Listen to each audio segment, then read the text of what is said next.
sobre nuestros hombros probablemente una de las máquinas más poderosas que existe. Y sin embargo, vino sin manual. A ninguno de nosotros nos dieron cerebro y además un manual para saber cómo usarlo. Lo hemos aprendido a usar a golpes y lo más probablemente es que no sepamos usarlo bien, que no sepamos bien cómo logramos aprender algo. Y en el caso de los maestros, de los profesores, cómo logramos que otro aprenda lo que yo quiero que aprenda. Ambas cosas son perfectamente posibles. O sea, tenemos una máquina potentísima, tan potente como las cifras que les muestro.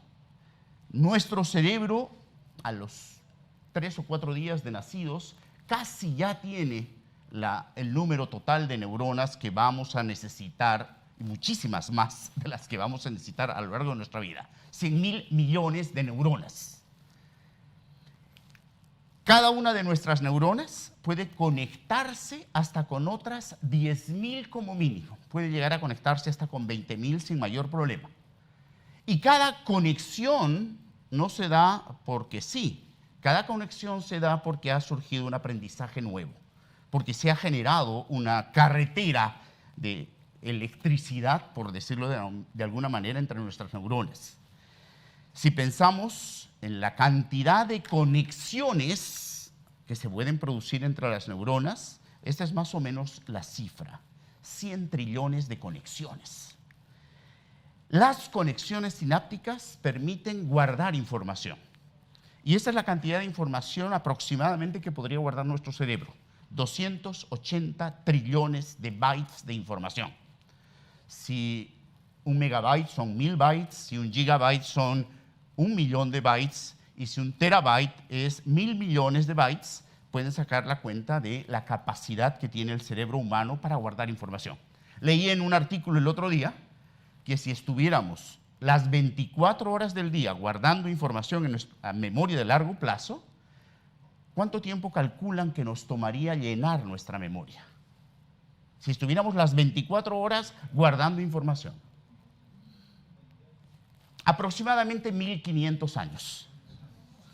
No tenemos todavía vida suficiente como para usar la capacidad de memoria que tiene nuestro cerebro.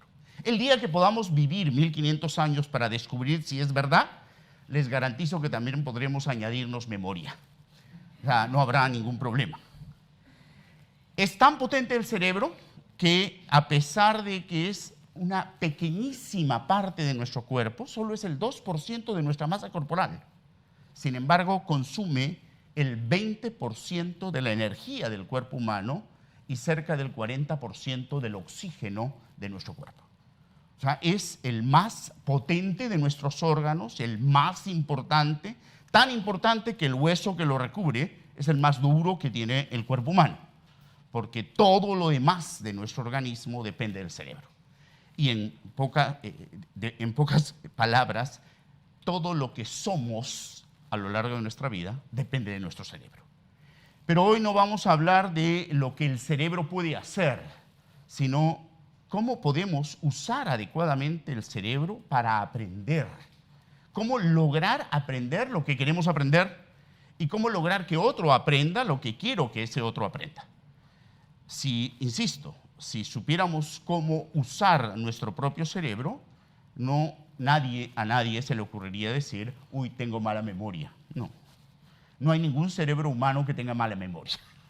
Quien tenga un cerebro humano tiene la más potente de las máquinas sobre sus hombros.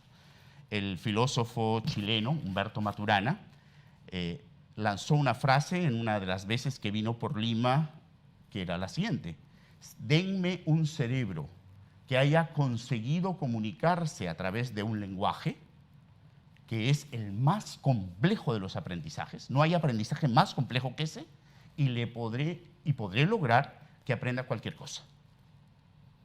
¿Quién nos enseñó y cómo nos enseñaron a comunicarnos a través de un lenguaje? ¿A qué edad lo hicimos? Normalmente entre los 10 meses y los 3 años de edad. ¿Quién nos enseñó? Nadie, aprendimos solos. Bueno, si nuestro cerebro ha logrado hacer eso, no hay límite en relación a los aprendizajes que puede lograr. No hay ningún aprendizaje más complejo que ese. Es tan complejo que volvió a nuestro cerebro humano. Antes de ese aprendizaje, nuestro cerebro no era plenamente humano. De hecho, los niños lobo, estos niños que han vivido criados en mitad de la jungla o de un bosque por animales y que no han tenido contacto humano y por tanto no han podido aprender a comunicarse con un lenguaje, difícilmente pueden volver a ser humanos una vez que son rescatados de esa situación, porque no han adquirido, diríamos, el lenguaje computacional, el sistema operativo que les iba a permitir ser humanos. El lenguaje es ese sistema operativo. Pero hasta hace 15 años, o 20 tal vez, se sabía que habían recuerdos que no se borraban fácilmente, pero que habían otros que se borraban. Pero no se sabía por qué razón unos recuerdos permanecían y otros no. Hoy sabemos por qué algunos recuerdos permanecen y otros no. Primero, porque no tenemos una sola memoria. Tenemos por lo menos 3 sistemas de memoria diferentes. Howard Gardner sostiene que no solo eso, sino que tenemos una memoria en cada inteligencia. Pero vamos a decir que esa memoria de cada inteligencia forma parte de un sistema de memorias. Y hay 3 memorias radicalmente distintas, como 3 sistemas. Cuando llega información a nuestro cerebro, primero pasa por una memoria que uno diría es poco potente, porque guarda la información hasta por 10 segundos. Pero es probablemente la más potente de nuestras memorias, porque cuando llega la información, más bien, todo el tiempo está llegando información al cerebro, por todos nuestros sentidos. En este momento estamos escuchando, estamos oliendo, estamos saboreando, estamos sintiendo a través de la piel, estamos viendo, y toda esa información, todos esos estímulos están llegando al cerebro. El cerebro tiene 10 segundos, no más, la memoria perceptual, para decidir, ¿le presto atención o no le presto atención? ¿Le presto atención o no? ¿Pasa o no pasa? ¿Pasa o no pasa? Si en ese momento me pica una pulga, dejo de escuchar y empiezo a rascarme en la picadura. El cerebro de pronto decide, ya no le prestes atención a esto, préstale atención a esto otro. Esto es lo que hace la memoria perceptual. Decide al mismo tiempo a qué estímulos sensoriales prestarles atención y permitir que pasen. Y qué otros estímulos desechar. No prestarles atención, no dejar que lleguen a los procesos intelectuales más complejos. Pero no es la única memoria que tenemos. Una prueba de que esta memoria existe, la más elemental, es que si en este momento apagáramos la luz, seguiríamos viendo la luz hasta por 10 segundos. Es decir, nuestra memoria perceptual guardaría el registro de la luz hasta por 10 segundos, luego de los cuales empezaría a desaparecer. No es que bruscamente desaparecería, sino se diluiría. Esa imagen de la luz desaparecería de la memoria perceptual. Decía, no es la única. Tenemos otra memoria que algunos le llaman memoria de trabajo o memoria de corto plazo. Esta es la memoria que guarda hasta 7 paquetes de información si es que no están conectados. Esta es la memoria que guarda con fidelidad hasta por 2 horas. Después de 2 horas empieza lo que en psicología se llama la curva del olvido. La información que se quedó en esta memoria empieza a olvidarse después de 2 horas si es que no se ha conectado con otras unidades que estaban guardadas, que era tu pregunta. O sea, quiere decir que si no conectamos la nueva información con la que estaba en nuestro cerebro, ¿la vamos a olvidar? No de inmediato. Pero si en 2 meses no la utilizas, te aseguro que ya no la vas a tener. O sea, por 2 meses va a estar ahí, pero va a estar diluyéndose. O sea, desapareciendo lentamente hasta que llegue un momento en que esa información no exista. ¿Cómo guardamos la información en la memoria de corto plazo? Repitiendo. Cuando queremos guardar un número telefónico, repetimos. Cuando queremos guardar una dirección y no tenemos dónde anotarla, repetimos. El problema es que si dejamos de repetirla mucho tiempo, ya no la recordamos. O sea, si tengo que usar un número telefónico, aunque bueno, con los teléfonos que tenemos hoy ni siquiera tenemos que acordarnos, pero si tengo que ir a una dirección y voy con mucha frecuencia, la voy a recordar sin problema. Pero como que deje de ir y pasen más de 2 meses y no he ido, no he usado esa dirección, no la voy a recordar, tengo que ir a un directorio a volverla a buscar. Pero no son estas las 2 únicas memorias. Tenemos una memoria de largo plazo. Decíamos, esta memoria guarda la información para siempre. Tenemos que destruir zonas del cerebro si queremos que esa información se borre, porque queda, diríamos, casi físicamente guardada en el cerebro. Y la cantidad de información que puede guardar la memoria a largo plazo es infinita porque no vamos a tener vida para poder llenar su capacidad. O sea, esta es la memoria de almacén, este es el disco duro de nuestro cerebro, que si lo quisiéramos comparar con computadores, tendríamos el superdisco duro, porque equivaldría a unos 250 computadores de 500 gigas cada uno. O sea, esta es la capacidad de memoria real de nuestro cerebro. ¿Cómo se guarda la información en esta memoria? No es por repetición, solamente por asociación. Si logramos que la nueva información se asocie entre sí y se asocie con la que ya tenemos, las garantías de que está en nuestra memoria de largo plazo son casi totales. Sabemos poco de cómo funciona el cerebro. Y lo que hemos aprendido acerca de cómo funciona el cerebro se ha hecho en la intención de generar inteligencia artificial, básicamente. Si ahora empezáramos a volver sobre estos principios y usarlos para aprender, podríamos aprender realmente lo que quisiéramos, cuando quisiéramos. Porque esa es la otra cosa importante. El cerebro no tiene límite en términos de edad para aprender cosas nuevas. ¿Sí? Pero la mejor forma de aprender entonces, llegamos a la conclusión que es usando la información que tenemos constantemente, o sea, a través de la experimentación, es la mejor manera de aprender. Ya. Hiciste una pregunta hace un momento, ¿cómo hay ciertos eventos que los recuerdo y no los puedo olvidar?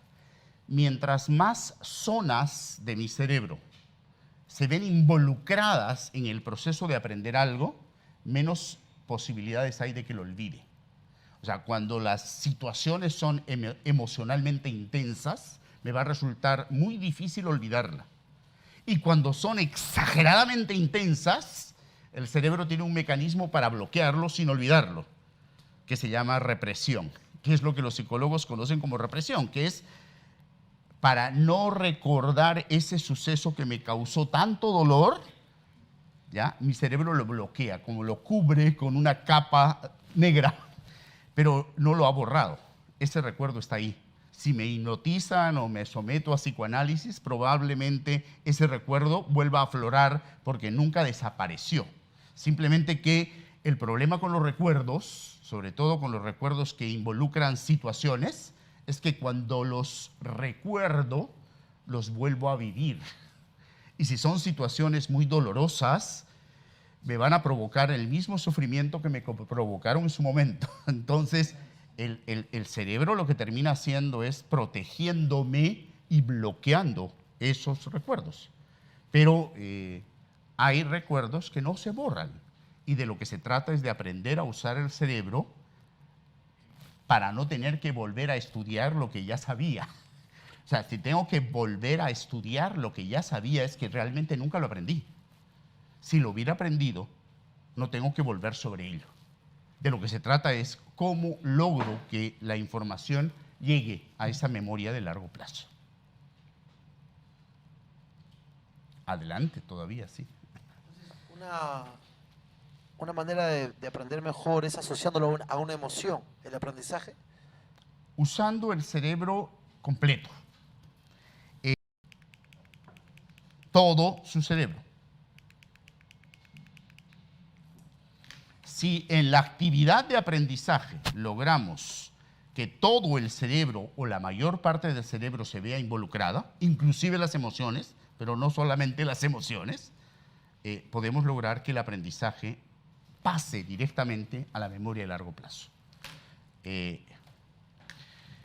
Aquí he tomado los PAIs del libro de Paul Redders, Aprendiendo Juntos, y las tomografías de una investigación de Marcus Reichel.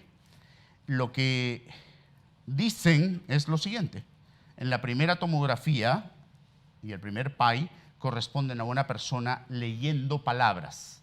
Miren ustedes, la mayor parte del cerebro está inactiva, apagada. Y solamente una partecita está prendida, está siendo usada. Mientras más partes del cerebro se involucran en el proceso de aprender algo, más garantía hay de que eso se va a aprender. Es lo que dice la comparación de estas dos cosas. El cerebro está constituido por neuronas. Hay 3 grandes tipos de células en nuestro organismo: las óseas, las musculares y las neuronas, que son las cerebrales, por decirlo de alguna forma. ¿Qué ocurre con las células musculares si no hacemos ningún tipo de ejercicio físico? Se atrofian y las vamos perdiendo. O sea, lo único que las fortalece es el ejercicio. Y van a poder asimilar inclusive los alimentos que les damos a medida que hagan más ejercicio. Si dejan de hacerlo, empiezan a atrofiarse y a desaparecer, a perderse masa muscular, decimos, es decir, a perderse neuronas, células musculares. Con las neuronas sucede exactamente lo mismo. Las neuronas no se desarrollan, ni ellas, ni las conexiones entre ellas, porque tomamos leche con DHA. No. Lo único que alimenta las neuronas es el aprendizaje. O sea, si las neuronas no están sometidas a ejercicio intelectual, lo que tú dices es cierto. Se van a ver empobrecidas y el cerebro puede inclusive disminuir su masa.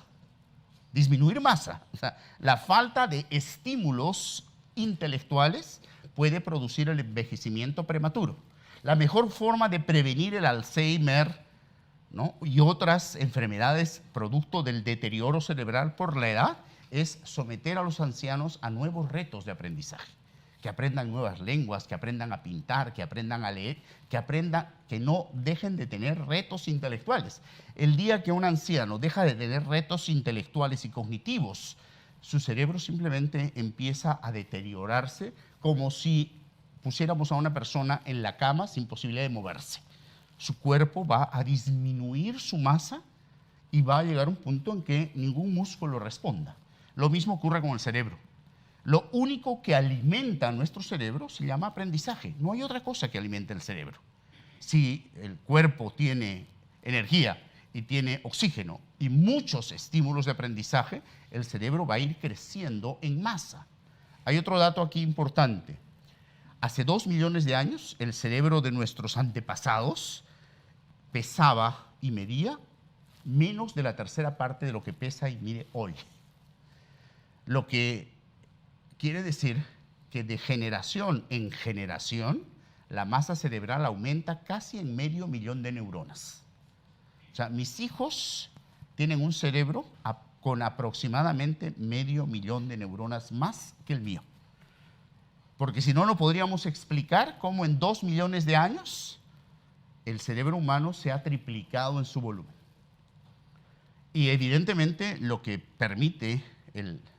va a permitir que el cerebro aumente en su volumen son los estímulos de aprendizaje, no hay otra cosa.